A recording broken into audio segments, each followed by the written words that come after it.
Terry Eagleton, um dos maiores críticos da literatura mundial, um senhorzinho nascido na Inglaterra há 80 anos atrás. Ele está lendo o romance Salvar o Fogo, do escritor baiano Itamar Vieira Júnior. É verdade esse bilhete? Não, não é não. Daí o nosso tema de hoje. E se Terry Eagleton tivesse lido Salvar o Fogo? O título do vídeo é uma piada, não porque a gente ache que Terry Eagleton não poderia ler o Salvar o Fogo do Itamar Vieira Júnior. O título é uma brincadeira porque não sei se vocês se lembram, mas a gente tinha ficado de dar o nosso pitaco a respeito de Salvar o Fogo.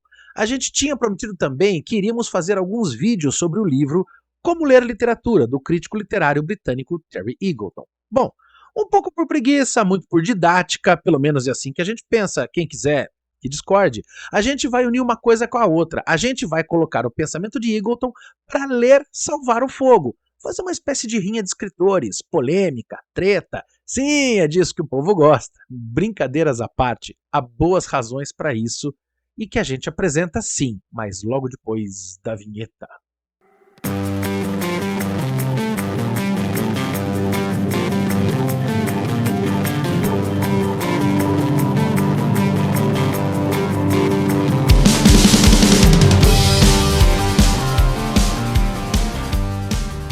Mas antes, a gente queria agradecer demais a participação de vocês por aqui, perguntando, criticando, apontando, compartilhando nossos vídeos. A gente precisa que você deixe seu like aqui embaixo. Isso muda demais a vida de um canal pequeno como o nosso e que tem muita vontade de crescer. A gente precisa que você compartilhe com os amigos, divulgue, faça o canal crescer. Se crescer, a gente ganha força para produzir mais e melhor. Compartilhe, deixe o seu comentário aqui embaixo, pode ser um olá, um oi. Se você participa, o YouTube, ele entende que a gente mobiliza vocês e o Deus do algoritmo espalha a nossa palavra com mais força pelas redes. Outra, a gente precisa de grana para custear o canal. Vida material existe, viu gente? Nunca ninguém falou que não existia. Então, contribua com um Pix de qualquer valor, a gente vai deixar aqui na tela para você o QR Code, o nosso e-mail, que é a nossa senha Pix para você depositar, pode ser 10, 20, 5 reais, 5 mil reais. A gente trabalha para você, então remunera nós, meu povo. Beleza? Certinho? Obrigado pela participação, pela presença e bora pro vídeo. Há algum tempo a gente lançou um vídeo que vocês podem ver aqui em alguma etiqueta fixada na tela, que eu vou deixar em algum lugar, em que a gente pensava um pouco se a crítica literária ainda teria lugar nesse nosso mundo contemporâneo. O mote, a desculpa, foi uma treta que rolou depois que a crítica literária e professora Lígia Diniz publicou na revista 451 uma resenha crítica sobre o livro, na época recém-lançado, Salvar o Fogo, de Itamar Vieira Júnior. Essa coisa de pensar o valor da crítica literária hoje é uma das questões que alimenta a obra de Terry Eagleton, intitulada Como Ler Literatura. Por sinal, a frase de abertura do prefácio do livro é um primor.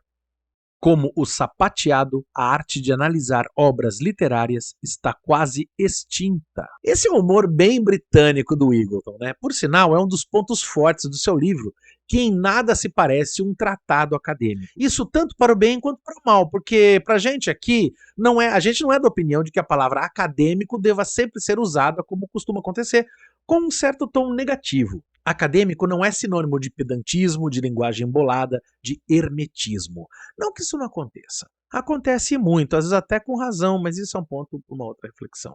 Acadêmico também é sinônimo de rigor, de profundidade, de reflexão densa e cuidadosa sobre um determinado assunto, e é isso que a gente propõe fazer aqui. E por que a gente pensou que seria uma boa apresentar o livro de Eagleton junto com o do Itamar? Primeiro, claro, para pagar mais rapidamente nossas dívidas, resolvendo duas obras numa mesma sequência de vídeos. A gente já mata dois coelhos com uma cajadada só. Mas, se isso é verdade, e é mesmo, não é toda a verdade. A questão também é que o livro do Eagleton se propõe a ser uma boia de salvação para a arte de ler vagarosamente. Sim, isso é muito importante para a gente, porque garante que a gente consiga fazer o que nos é mais precioso para toda a crítica literária, que é esmiuçar as contradições que existem nas obras literárias. E não pensem que isso é detalhismo irritante de acadêmico. Uma obra desprovida de contradição é uma obra desprovida de vida. Bom, mas já estamos nos empolgando, melhor voltar para o Eagleton. Pois bem, Como dizíamos, o livro de Eagleton busca resgatar a necessidade de se ler vagarosamente, e ele o faz ao longo de 5 capítulos, apresentando exemplos das mais diversas obras, autores e autoras, dos mais variados gêneros, extraindo o máximo possível de cada linha, de cada palavra. Para quem gosta do babado, é leitura, ó, fina, mas Eagleton, que nos perdoe, não é bem uma leitura introdutória. É preciso um pouco de repertório para acompanhar as leituras que ele faz. O primeiro capítulo do livro se chama Inícios e tem um sentido polissêmico, ou seja, vários sentidos ao mesmo tempo. O que ele faz no seu livro Como Ler Literatura é tomar o primeiro parágrafo de alguns romances, poemas e peças e esmiuçá-los. Ele está sempre em busca do detalhe, daquela contradição entre forma do texto e seu conteúdo. Forma e conteúdo, um par ao qual voltaremos várias vezes. Acontece que esse capítulo inicial parece feito para admirarmos a habilidade de Eagleton como grande leitor que ele é. Não é nem que ele não apresente os passos que vai dando de modo a extrair as interpretações que faz, mas o ritmo talvez seja um pouco rápido demais. Mas ainda há outro problema, e aqui o romance de Itamar Vieira Júnior veio em nossa salvação. Praticamente todos os exemplos que Eagleton traz são do mundo europeu, dentro do qual ele se sente mais à vontade. Nada mais natural. O leitor e a leitora brasileira, contudo, podem ficar um pouco perdida no meio de tanta referência que talvez não conheça. E daí o que nós pretendemos fazer aqui é pensar os problemas propostos por Eagleton a partir de uma obra brasileira importante que levanta uma série de questões que precisam ser pensadas, antes de tudo, literariamente. E aqui a gente volta de novo à questão de forma e conteúdo. Uma obra literária não é aquilo do que ela fala, ela é a maneira literariamente elaborada de tratar daquilo sobre o que ela fala, como o Eagleton aponta no comecinho de suas reflexões. Abro aspas. O erro mais comum dos estudantes de literatura é ir diretamente ao que diz o poema ou o romance, deixando de lado a maneira como se diz. Ler desse modo é abandonar a literariedade da obra. Pois bem, e como começa o livro Salvar o Fogo? Como, para falar de novo com Eagleton, o livro de Itamar Vieira Júnior, abro aspas, inaugura um mundo fictício que não existia antes? A primeira coisa que se nota é que o trecho inicial do livro do Itamar é bem curto, um pouco menos do que 4 páginas impressas em itálico, distinto, portanto, do resto do romance. Há algo de diferente ali, e que aqui eu cito em Salvar o Fogo. A ira do corpo se torna mais violenta em noite de lua cheia. Ela já não conseguia se recordar das coisas que tinha para fazer no dia a dia. E também não soube dizer a si mesma como e quando havia se deitado exausta na esteira de palha e nem em que momento desfez, num acesso de fúria, a grossa trança que domava seu cabelo crespo e negro, refletindo o brilho da luz de um candeeiro. Vejam, não estamos nem no meio do segundo parágrafo ainda e já há muito o que dizer. Quem é ela? Não sabemos. Não é dito em nenhum momento dessas 4 páginas iniciais, mas sabemos que o mundo que nos é apresentado é precário. Rico só dorme em esteira de palha se for por experiência antropológica, o que não é o caso aqui. Além disso, a luz é de candeeiro. As palavras-chave do trecho são ira, fúria e domar. Melhor, o gesto raivoso que liberta aquilo que estava domado, os cabelos negros crespos. Mas o núcleo da cena ainda está por vir. O conteúdo da cena é um parto. Mas não é um parto qualquer. A situação é toda inadequada e não apenas pela pobreza do ambiente. É um fruto indesejado, mantido em segredo da comunidade. Vamos ler mais um pouquinho? Não queria aquela criança. Não podia levar outra boca para uma casa sem recursos. Não bebeu os chás porque não os conhecia. Não fez os encantos das mais velhas e os segredos guardados nos lugares mais insondáveis do espírito das mulheres. Havia muito que essa vida passada era rejeitada por sua gente, que aos poucos se tornou outra, pois passou a acreditar nas palavras de forasteiros. Depois de sair da casa em silêncio, ela vai em direção ao rio e daí então, quando a criança enfim nascesse, a entregaria às águas, que o rio cuidasse de sua cria, que a correnteza a levasse para bem longe.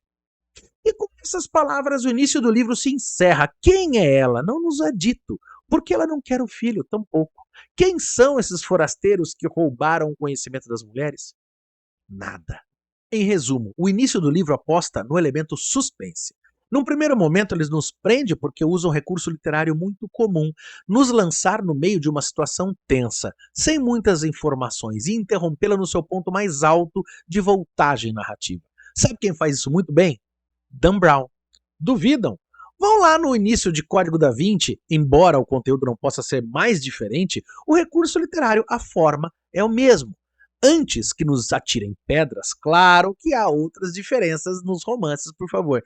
Itamar Vieira Júnior tem um cuidado com o tratamento da linguagem que passa bem longe de Dan Brown.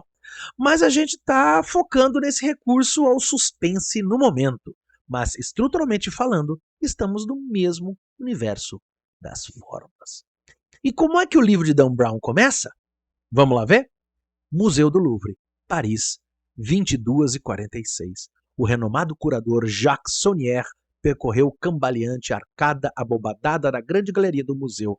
Lançou-se de encontro à pintura mais próxima que enxergou, um Caravaggio. Agarrando a moldura dourada, o homem de 66 anos puxou a obra-prima para si até despencar para trás, arrancando o quadro da parede e caindo de qualquer jeito por debaixo da tela. Lido esse trecho, pensa comigo, a hora e o local são precisos, mas a motivação de Sonnier não. O que leva o curador do museu a agarrar a moldura de uma obra-prima como a do Caravaggio? Cambaleante ainda por cima? Será que ele estava bêbado? Não, logo sabemos que ele estava sendo perseguido. Por quem? Não sabemos. Tudo o que nos é dito é que o homem que lhe perseguia tinha uma silhueta monstruosa. E ele continua, vamos ver no livro. Seu atacante espreitava-o por entre as barras de ferro. Era espadaúdo e alto, pele branca como a de um fantasma e cabelos também brancos e ralos. As íris eram rosadas como pupilas vermelho escuras. O albino sacou uma pistola do casaco e, passando o cano entre as barras, apontou-a diretamente para o diretor. De novo, nesse romance do Dan Brown, assim como em Salvar o Fogo, temos mais perguntas do que respostas. Por que um homem albino atirou num curador do Museu do Louvre no meio da noite? O que ele quer? O que importa aqui é o suspense. Mas de que nos adianta afirmar que Salvar o Fogo se vale do mesmo recurso literário de O Código da Vinci de Dan Brown? O que quer dizer? O que isso importa para a gente aqui? Porque, como a gente disse antes, a crítica literária está sempre em busca dessa tensão entre forma e conteúdo. Em O Código da Vinci não há nenhuma tensão. É um romance de suspense mesmo. Ele quer que você fique agarrado às páginas sem ficar preocupado com o que vem depois. O propósito do livro é esse. Mas esse é o propósito também de um livro engajado como o de Itamar Vieira Júnior. Retomando um pouco a resenha da professora Lígia, que foi criticada lá atrás pelo próprio escritor Itamar Vieira Júnior, esse recurso batido, e é mesmo um recurso batido, viu gente? Não posso fazer nada. Dá ao tipo de prosa de Itamar uma certa nota conservadora. Ou seja, quer dizer, para ela, para a professora, esse é um livro que leva adiante seu projeto literário por meio de uma forma literária que não inova em nada. Quando, pelo contrário, porque está em sintonia com o que há de mais comercial no mercado editorial. Mas nós só demos a resposta da Lígia Diniz. E a nossa resposta? Essa fica para depois, à medida que formos explorando o romance por meio das ligações de Terry Eagleton. Bom, se suspense vem de livro, estamos aqui na confiança que vai nos render não só uns likes, mas vai criar aquela vontade gostosa de você continuar assistindo essa nossa série de crítica literária. Essa nossa série, assim, que a gente pode chamar. Mas afinal, como se relacionam forma e conteúdo na literalidade do romance Salvar o Fogo, de Itamar Vieira Júnior? Não percam essa nossa aventura em nossos próximos episódios. Gostou? Deixa o like, se inscreve, faz o Pix. Tamo aí, não perde o nosso suspense. Esse é o nosso canal, Cultura Crítica. Abraços.